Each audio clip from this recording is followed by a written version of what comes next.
Hello everyone, ನಾನು ಈ ವಿಡಿಯೋದಲ್ಲಿ ಡೇವಿಡ್ ಕಾಗಿನ್ಸ್ ಅವ್ರು ಬರೆದಿರೋ ಕಾಂಟ್ ಹರ್ಟ್ ಮೀ ಬುಕ್ ಸಮರಿನ ಹೇಳ್ತಾ ಇದ್ದೀನಿ. ಈ ಬುಕ್ ಓದೋರೆಲ್ಲ ಇವ್ರ ಫ್ಯಾನ್ಸ್ ಆಗೋದಂತೂ ಖಂಡಿತ. ಈ ಬುಕ್ ಬರೆಯೋಕ್ಕೂ ಮುಂಚೆ ಡೇವಿಡ್ ಕಾಗಿನ್ಸ್ ಅವರು ಯಾರು ಅಂತ ಯಾರಿಗೂ ಅಷ್ಟು ಗೊತ್ತೇ ಇರಲಿಲ್ಲ. ಈ ಬುಕ್ ಮಾರ್ಕೆಟಿಗೆ ಬಂದಮೇಲಂತೂ ಸೋಷಿಯಲ್ ಮೀಡಿಯಾದಲ್ಲಿ ಎಲ್ಲ ಕಡೆ ಇವ್ರು ಸಖತ್ ಸುದ್ದಿ ಮಾಡಿದ್ರು. ಇವ್ರನ್ನ the toughest man on earth alive ಅಂತಾನು ಕರೀತಾರೆ. ಈ ವಿಡಿಯೋ ಪೂರ್ತಿ ನೋಡಿ ನಿಮಗೆ ಗೊತ್ತಾಗುತ್ತೆ ಇವ್ರನ್ನ ಹಾಗೆ ಯಾಕೆ ಕರೀತಾರೆ ಅಂತ. ಇವರು 60+ ಅಲ್ಟ್ರಾ ಮ್ಯಾರಥಾನ್ ರೇಸ್ನ ಓಡಿದ್ದಾರೆ. ಇದರಲ್ಲಿ ಬ್ಯಾಡ್ ವಾಟರ್ ರೇಸು ಇದೆ. ಬ್ಯಾಡ್ ವಾಟರ್ ಪ್ರಪಂಚದ ಟಫೆಸ್ಟ್ ರೇಸ್ಗಳಲ್ಲಿ ಒಂದು. ಇದರಲ್ಲಿ ಜನರು ಡೆತ್ ವ್ಯಾಲಿಗೆ ಹೋಗ್ತಾರೆ. ತುಂಬ ಉರಿ ಬಿಸಿಲಿರೋ ಕಾರಣ ಜನರು ಸಾಯೋ ಚಾನ್ಸಸ್ ಜಾಸ್ತಿ ಇರುತ್ತೆ. ಇಂಥ ರೇಸ್ನ 217 ಕಿಲೋಮೀಟರ್ ಓಡಿ ಕಂಪ್ಲೀಟ್ ಮಾಡಿದ್ದಾರೆ. ಈ ರೇಸ್ಗೆ ಕ್ವಾಲಿಫೈ ಆಗಬೇಕು ಅಂದರೆ ಇನ್ನೊಂದು ರೇಸ್ ಓಡಬೇಕಾಗಿರುತ್ತೆ. ಅದು 100 ಮೈಲ್ಸ್ ಬರೀ 24 ಗಂಟೆಗಳ ಒಳಗೆ. ಆದರೆ ಈ ರೇಸ್ ಓಡುವಾಗ ಡೇವಿಡ್ ಅವರಿಗೆ ಮ್ಯಾರಥಾನ್ ಬಗ್ಗೆ ಅಷ್ಟು ಐಡಿಯಾ ಇರೋದಿಲ್ಲ, ಹಾಗೆ ಅವರು ಪ್ರಿಪೇರು ಆಗಿರೋದಿಲ್ಲ. ಅವರು ಸರಿಯಾಗಿ ಟ್ರೈನಿಂಗ್ ತಗೊಳ್ದಿರೋ ಕಾರಣ ಈ ರೇಸಲ್ಲಿ ತುಂಬ ಪ್ರಾಬ್ಲಮ್ಸ್ ಫೇಸ್ ಮಾಡ್ತಾರೆ. ಓಡ್ತಾ ಲೆಗ್ಸ್ ಫ್ರ್ಯಾಕ್ಚರ್ ಆಗುತ್ತೆ, ಕಾಲಿಂದ ರಕ್ತ ಹರಿಯೋಕ್ಕೆ ಶುರು ಆಗುತ್ತೆ. ಈ ಸ್ಥಿತಿಲಿ ಬೇರೆ ಯಾರೇ ಇದ್ದರೂ ರೇಸ್ನ ಅಲ್ಲಿಗೆ ನಿಲ್ಲಿಸಿ ಮನೆಗೆ ಹೋಗಿರೋರು. ಆದರೆ ಇವ್ರು ಯಾರು? ಡೇವಿಡ್ ಕಾಗಿನ್ಸ್. ಫ್ರ್ಯಾಕ್ಚರ್ ಆಗಿರೋ ಕಾಲಿಗೆ ಟೇಪ್ ಹಾಕಿ ಕಟ್ತಾರೆ, ಇದರಿಂದ ನೋವು ಅಷ್ಟು ಗೊತ್ತಾಗದೇ ಇರಲಿ ಅಂತ. 60 ಮೈಲ್ಸ್ ಆಗ್ತಿದ್ದಂಗೆ ನಾನಾ ಜಾಗದಿಂದ ರಕ್ತ ಬೆವರು ಸುರಿತಾ ಇರುತ್ತೆ. ಇಷ್ಟಾದರೂ ಇವರು ಗಿವ್ ಅಪ್ ಮಾಡಲ್ಲ. ಫ್ರ್ಯಾಕ್ಚರ್ ಲೆಗ್ ಇಟ್ಕೊಂಡು ರೇಸ್ನ ಕಂಪ್ಲೀಟ್ ಮಾಡ್ತಾರೆ. ಇವ್ರಿಗೆ ಹಾರ್ಟ್ ಸರ್ಜರಿ ಆಗುತ್ತೆ. ಸರ್ಜರಿ ಆದಮೇಲೆ ತುಂಬ ಜನ ಎಕ್ಸಸೈಸ್ ಬಗ್ಗೆ ಯೋಚನೆನೂ ಮಾಡಲ್ಲ, ಹಾಗೆ ಎಕ್ಸಸೈಸ್ ಮಾಡೋ ಧೈರ್ಯನೂ ಮಾಡಲ್ಲ. ಅಂಥದ್ರಲ್ಲಿ ಇವರು 4030 ಪುಲ್ಲಪ್ಸ್ನ 17 ಗಂಟೆಗಳಲ್ಲಿ ಮಾಡಿ ವರ್ಲ್ಡ್ ರೆಕಾರ್ಡ್ ಬ್ರೇಕ್ ಮಾಡ್ತಾರೆ.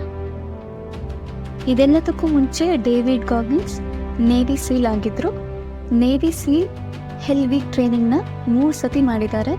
ಇದನ್ನು ಪ್ರಪಂಚದ ಕಠಿಣವಾದ ಟ್ರೈನಿಂಗ್ ಅಂತ ಹೇಳ್ತಾರೆ. ಡೇವಿಡ್ ಅವರು ಯಾವಾಗಲೂ ಇಷ್ಟು ಟಫ್ ಆಗಿದ್ದಿಲ್ಲ. ಈ ವಾರಿಯರ್ ಮೈಂಡ್ಸೆಟ್ ಅವ್ರಿಗೆ ಜೆನೆಟಿಕ್ಸಿಂದ ಬಂದಿರೋದು ಅಲ್ಲ, ಹಾಗೆ ಈ ಫಿಸಿಕಲ್ ಹಾಗೂ ಮೆಂಟಲ್ ಟಫ್ನೆಸ್ ಅವರ ವಾತಾವರಣದಿಂದ ಬಂದಿರೋದು ಅಲ್ಲ. ಇವರು ನೇವಿ ಸೀಲ್ ಜಾಯ್ನ್ ಆಗೋಕ್ಕೂ ಮುಂಚೆ 134 kg ತೂಕ ಇದ್ದರು. ನೇವಿ ಸೀಲ್ ಜಾಯ್ನ್ ಆಗೋಕ್ಕೋಸ್ಕರ 50 kg ತೂಕನ 3 ತಿಂಗಳಲ್ಲಿ ಇಳಿಸಿದ್ರು. ಹೌದು, ಜಸ್ಟ್ 3 ಮಂತ್ಸಲ್ಲಿ. ಡೇವಿಡ್ ಅವರು ಚಿಕ್ಕವರಿದ್ದಾಗ ಅವ್ರ ತಂದೆ ಬಹಳ ಹಿಂಸೆ ಕೊಡ್ತಿದ್ರಂತೆ. ಡೇವಿಡ್ ಹಾಗೂ ಅವ್ರ ತಾಯಿಗೆ ರಕ್ತ ಬರೋ ಹಾಗೆ ಹೊಡಿತಿದ್ರಂತೆ. ಇವ್ರ ಕಾಟ ಸಹಿಸ್ಕೊಳಕ್ಕಾಗದೆ ಡೇವಿಡ್ ಅವ್ರ ತಾಯಿ ಮಕ್ಕಳನ್ನ ಕರ್ಕೊಂಡು ಬೇರೆ ಊರಿಗೆ ಓಡಿ ಬರ್ತಾರೆ. ಈ ಚೈಲ್ಡ್ಹುಡ್ ಟ್ರಾಮಾಯಿಂದ ಡೇವಿಡ್ ಅವ್ರಿಗೆ ಓದೋದ್ರ ಮೇಲೆ ಕಾನ್ಸಂಟ್ರೇಟ್ ಮಾಡೋಕ್ಕೆ ಆಗ್ತಿರಲ್ಲ. ಡೇವಿಡ್ ಅವರು ತಮ್ಮನ್ನು ತಾವು ನೇವಿ ಸೀಲ್ಗೂ ಮುಂಚೆ ಪ್ರಪಂಚದ ಅತ್ಯಂತ ದುರ್ಬಲ ವ್ಯಕ್ತಿ ನಾನಾಗಿದ್ದೆ ಅಂತ ಹೇಳ್ತಾರೆ. ಹಾಗಾದರೆ ಇವರು ಪ್ರಪಂಚದ ಟಫೆಸ್ಟ್ ಮ್ಯಾನ್ ಆಗಿ ಟ್ರಾನ್ಸ್ಫಾರ್ಮ್ ಆಗಿದ್ದು ಹೇಗೆ? ಹಾಗೆ ಅವರು ಫಾಲೋ ಮಾಡೋ 3 ಸ್ಟ್ರಾಟಜೀಸ್ನ ನಿಮಗೆ ಈ ವಿಡಿಯೋ ಮುಖಾಂತರ ನಾನು ಹೇಳ್ತೀನಿ. ಮೊದಲಿಗೆ ಅಕೌಂಟಬಿಲಿಟಿ ಮಿರರ್. ಡೇವಿಡ್ ಅವರು ಶೇವಿಂಗ್ ಮಾಡುವಾಗ ಕನ್ನಡಿ ಮುಂದೆ ನಿಂತ್ಕೊಂಡು ಸತ್ಯ ಹೇಳ್ತಿದ್ರು. ನಮ್ಮಪ್ಪ ಕೊಟ್ಟಿರೋ ಹಿಂಸೆಯಿಂದ ನಾನು ಹೀಗಿದ್ದೀನಿ, ನಾನು ಆಡ್ಕೊಳ್ಳೋ ಜನರಿಂದ ನಾನು ಇಷ್ಟು ಕಷ್ಟ ಅನುಭವಿಸ್ತಾ ಇದ್ದೀನಿ, ದಪ್ಪ ಇದ್ದೀನಿ ಅಂತ ಎಕ್ಸ್ಕ್ಯೂಸ್ ಕೊಡ್ತಿರ್ಲಿಲ್ಲ. ಬೇಡದೇ ಇರೋ ವಿಷಯದ ಬಗ್ಗೆ ಗಮನ ಕೊಡೋ ಬದಲು ಅವರ ಬಗ್ಗೆ ಫೋಕಸ್ ಮಾಡೋಕ್ಕೆ ಶುರು ಮಾಡ್ತಾರೆ. ಅವರು ದಪ್ಪ ಇರೋಕ್ಕೆ ಕಾರಣ ಅವರೇ ಅಂತ ಅವ್ರಿಗೆ ಕನ್ನಡಿ ನೋಡಿದಾಗೆಲ್ಲ ಕಾಣಿಸ್ತಾ ಇರುತ್ತೆ. ಅದಕ್ಕೆ ಅವರು ಕನ್ನಡಿ ನೋಡಿಕೊಂಡು ನಿಜ ಹೇಳೋಕ್ಕೆ ಸ್ಟಾರ್ಟ್ ಮಾಡ್ತಾರೆ. ಯಾಕೆ ನಾನು ದಪ್ಪ ಇದ್ದೀನಿ, ಸಣ್ಣ ಆಗೋದು ಹೇಗೆ? ಈ ಪ್ರಶ್ನೆಗಳಿಗೆ ಉತ್ತರ ಹುಡ್ಕೋ ಅಗತ್ಯ ಕೂಡ ಅವ್ರಿಗಿರುತ್ತೆ. ಏನಾದರೂ ಸಾಧಿಸ್ಬೇಕು ಅಂದರೆ ಮೊದಲು ನನ್ನ ವೆಯ್ಟ್ನ ಇಳಿಸ್ಕೊಬೇಕು ಅಂತ ಡಿಸೈಡ್ ಮಾಡ್ತಾರೆ. ಇದೇ ರೂಟೀನ್ ಡೈಲಿ ಫಾಲೋ ಮಾಡ್ತಾರೆ. ಈ ರೂಟೀನ್ ಅವ್ರಿಗೆ ಮೋಟಿವೇಟೆಡ್ ಆಗಿರೋಕ್ಕೆ ಹೆಲ್ಪ್ ಮಾಡ್ತು. ಡೇವಿಡ್ ಅವರು ನಮಗೂ ಇದನ್ನೇ ಸಜೆಸ್ಟ್ ಮಾಡ್ತಾರೆ. ಕನ್ನಡಿ ಮುಂದೆ ನಿಂತ್ಕೊಂಡು ನೀವು ನಿಮ್ಮ ಥಾಟ್ಸ್ನ ಹಾಗೂ ನಿಮ್ಮನ್ನು 5 ನಿಮಿಷ ಅಬ್ಸರ್ವ್ ಮಾಡಿ. ನೀವು ಖುಷಿಯಾಗಿದ್ದೀರಾ? ನಿಮ್ಮ ಜೀವನನ ರೂಪಿಸ್ಕೊಳ್ಳೋಕ್ಕೆ ಏನು ಕೆಲಸ ಬೇಕೋ ಅದನ್ನು ಮಾಡ್ತಾ ಇದ್ದೀರಾ ಅಂತ ಸ್ವಲ್ಪ ಯೋಚನೆ ಮಾಡಿ. Next, make your self uncomfortable. ಒಂದಿನ ಅವರು ಟಿವಿ ನೋಡುವಾಗ ನೇವಿ ಸೀಲ್ ಬಗ್ಗೆ ಡಾಕ್ಯುಮೆಂಟ್ರಿ ನೋಡ್ತಾರೆ. ನೋಡಿ ಇನ್ಸ್ಪೈರ್ ಆಗ್ತಾರೆ. ನೇವಿ ಸೀಲ್ ಜಾಯ್ನ್ ಆಗಬೇಕು ಅಂದರೆ ಅವರು 50 kg ತೂಕ ಇಳಿಸ್ಕೊಳ್ಬೇಕು ಅಂತ ಅವ್ರಿಗೆ ಗೊತ್ತಾಗುತ್ತೆ. ಇಂಪಾಸಿಬಲ್ ಅನ್ಸುತ್ತಲ್ವಾ? ಆದರೆ ಇದನ್ನು ತಿಳಿದ ತಕ್ಷಣ ಅವರು ಅವರ ಐಡಿಯಾನ ಡ್ರಾಪ್ ಮಾಡಲಿಲ್ಲ. ತಕ್ಷಣ ಶೂಸ್ ಹಾಕ್ಕೊಂಡು ಓಡೋಕ್ಕೆ ಸ್ಟಾರ್ಟ್ ಮಾಡ್ತಾರೆ. ಆದರೆ ಅವರು ದಪ್ಪ ಇರೋ ಕಾರಣ 400 ಮೀಟರ್ ಕೂಡ ಓಡೋಕ್ಕೆ ಆಗದೆ ಮನೆಗೆ ವಾಪಸ್ ಬರ್ತಾರೆ. ಈ ರೀತಿ ಸಿಚುವೇಶನ್ ನಮ್ಮ ಲೈಫಲ್ಲೂ ಬಂದಿರುತ್ತಲ್ವ? ಏನಾದರೂ ಮಾಡಬೇಕಂತ ಹೋಗ್ತೀವಿ, ಆದರೆ ಏನಾದರೂ ಅಡೆತಡೆಗಳಿಂದ ತಕ್ಷಣ ಅದನ್ನು ಅಲ್ಲಿಗೆ ನಿಲ್ಲಿಸ್ಬಿಡ್ತೀವಿ. ಡೇವಿಡ್ ಅವರು ಯೋಚನೆ ಮಾಡಿ ನೋಡ್ತಾರೆ. ಸಾಧಿಸಲೇಬೇಕು ಅಂತ ಅವರು ಮತ್ತೆ ಶೂಸ್ ಹಾಕ್ಕೊಂಡು ಓಡೋಕ್ಕೆ ಶುರು ಮಾಡ್ತಾರೆ. ಈ ಸತಿ ಅವ್ರಿಗೆ ಸಾಕಾದಾಗ ಅವ್ರನ್ನ ಅವರೇ ಪುಷ್ ಮಾಡಿ 1 ಮೈಲ್ ಓಡ್ತಾರೆ. ಇದರಿಂದ ಅವರಿಗೆ ಒಂದು ವಿಷಯ ಅರ್ಥ ಆಯಿತು.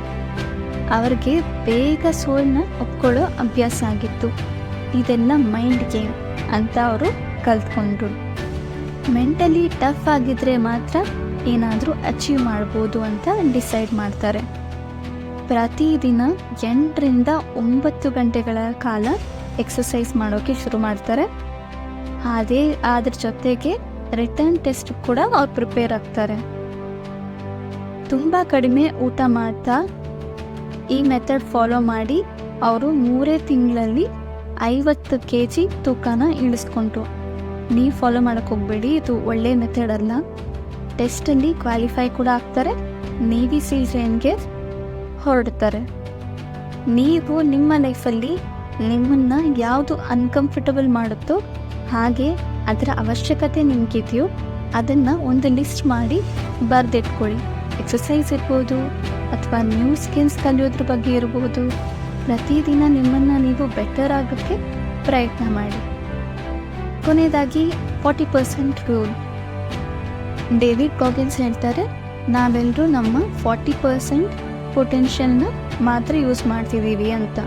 ಅವ್ರ ಪ್ರಕಾರ ತುಂಬ ಜನಕ್ಕೆ ಗೊತ್ತೇ ಇಲ್ಲ ಅವ್ರು ಏನು ಅಚೀವ್ ಮಾಡ್ಬೋದು ಅಂತ. ಯಾಕೆಂದರೆ ಅವ್ರು ಉಳಿದಿರೋ 60% ಪೊಟೆನ್ಷಿಯಲ್ನ ಯೂಸೇ ಮಾಡೋದಿಲ್ಲ.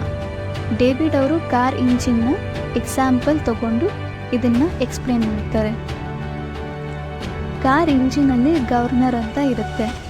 ಯಾವುದೇ ಕಾರಲ್ಲಿ ಗವರ್ನರ್ ಆ ಗಾಡಿ ಎಷ್ಟು ಸ್ಪೀಡಾಗಿ ಹೋಗಬೇಕು ಅಂತ ಕಂಟ್ರೋಲ್ ಮಾಡುತ್ತೆ. ಯಾಕೆಂದರೆ ಗಾಡಿ ಜಾಸ್ತಿ ಬಿಸಿಯಾಗದೇ ಇರಲಿ, ಹಾಗೆ ಸೇಫಾಗಿ ನಡೀಲಿ ಅಂತ. ಅದೇ ಗಾಡಿಯಿಂದ ಗವರ್ನರ್ನ ತೆಗೆದುಬಿಟ್ರೆ ಗಾಡಿ ಇನ್ನೂ ಸ್ಪೀಡಾಗಿ ಓಡುತ್ತೆ. ಇದೇ ರೀತಿ ಡೇವಿಡ್ ಅವರು ಹೇಳ್ತಾರೆ, ನಮ್ಮ ಬ್ರೈನಲ್ಲೂ ಗವರ್ನರ್ ಇರುತ್ತೆ. ನಮ್ಮ ಬ್ರೈನಿನ ಗವರ್ನರ್ ನಮಗೆ ನಾವು ಎಷ್ಟು ನೋವು ತಡ್ಕೊಳ್ಬಹುದು, ಹಾಗೆ ಯಾವುದಾದ್ರೂ ವಿಷಯನ ಎಷ್ಟು ಟಾಲರೇಟ್ ಮಾಡ್ಬೋದು ಅಂತ ಹೇಳುತ್ತೆ. ಇದನ್ನು ನಾವು ರಿಮೂವ್ ಮಾಡಬೇಕು. ಹೀಗೆ ನೀವು ಎಕ್ಸಸೈಸ್ ಮಾಡುವಾಗಲಿ ಯಾವುದೇ ಕೆಲಸ ಮಾಡುವಾಗಲಿ ನಿಮ್ಮ ಲಿಮಿಟ್ಸ್ನ ಪುಷ್ ಮಾಡಿ. ಈ ರೀತಿ ಸ್ಟೆಪ್ ಬೈ ಸ್ಟೆಪ್ ನಿಮ್ಮನ್ನು ನೀವು ಪುಷ್ ಮಾಡೋದ್ರಿಂದ ನಿಮ್ಮ ಮೆಂಟಲ್ ಟಫ್ನೆಸ್ ಹೆಚ್ಚಾಗ್ತಾ ಹೋಗುತ್ತೆ. ಇದೇ ರೀತಿ ಇನ್ನೂ ಸಾಕಷ್ಟು ಇಂಟ್ರೆಸ್ಟಿಂಗ್ ವಿಷಯಗಳನ್ನ ಈ ಬುಕ್ಕಲ್ಲಿ ಬರೆದಿದ್ದಾರೆ. ಈ ಬುಕ್ ಖಂಡಿತ ಓದಿ ಇನ್ನಷ್ಟು ಮಾಹಿತಿ ತಿಳ್ಕೊಳ್ಳಿ. ಈ ವಿಡಿಯೋ ನಿಮ್ಗೆ ಇಷ್ಟ ಆಗಿದ್ದಲ್ಲಿ ಲೈಕ್, ಶೇರ್ ಹಾಗೂ ಸಬ್ಸ್ಕ್ರೈಬ್ ಮಾಡಿ. ಧನ್ಯವಾದಗಳು.